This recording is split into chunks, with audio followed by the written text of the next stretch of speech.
নেতা কারে কয়? মামুনুল হক দেখছেন রাস্তায় দাঁড়াইয়া চার দোকানে বাইয়া ছোট বাচ্চাদেরকেও বুকে নেয়, রিক্সা চালকরে বুকে নেয়। আর বাংলাদেশে বহুত এমপি মন্ত্রী খারাইছে, হাত মুসাবা করে 3 আঙ্গুল দিয়া, তাও আবার টিস্যু দিয়ে মোছে। তো নেতার কপালে জুতার বাড়ি, হারামি বদমাইশ, নলার ঘরে নলা। তুই এখন মুসাবা করতে যদি হাত মুছোস, তুই এমপি হওয়ার পরে যে আমারে কি করবি এটা আমি জানি। কথা কন না কেন? সরমনে আল্লাহর কুতুবরে দেখছেন চার দোকানে ঢুইকা 300 টাকার এক লুঙ্গি পইরা একটা 5 কলি টুপি মাথায় দিয়া চার দোকানে ঢুকে যায়, হোটেলে ঢুকে যায়, ঢুকে যাইয়া বুকের মধ্যে নিয়ে কয় ভোট চাই না দোয়া চাই। আর বাংলাদেশের যে অন্য কোন দলের নেতাগুলা বুকের মধ্যে নিয়ে কয় ভোট দিলে দিবি, নলে কিন্তু আইক কেলাটা ঢুকামু 12 তারিখের পরে 13 তারিখ। কথা কন না কেন?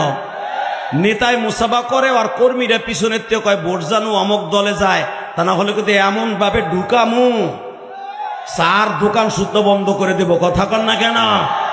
সালা মনে মনে কয় ভূত ঘরে তোর তুই এইবার যাবি না, এটা শেখ হাসিনার আমল না। শেখ হাসিনার ভোট তো রাইতে হইছে, এবার রাইতে হইব না দিনে হইব। ভূত ঘরের কাছে যাস ঘুষাইয়া নাকশা উড়ে হেলাবো এবার। কথা ঠিক না বে ঠিক?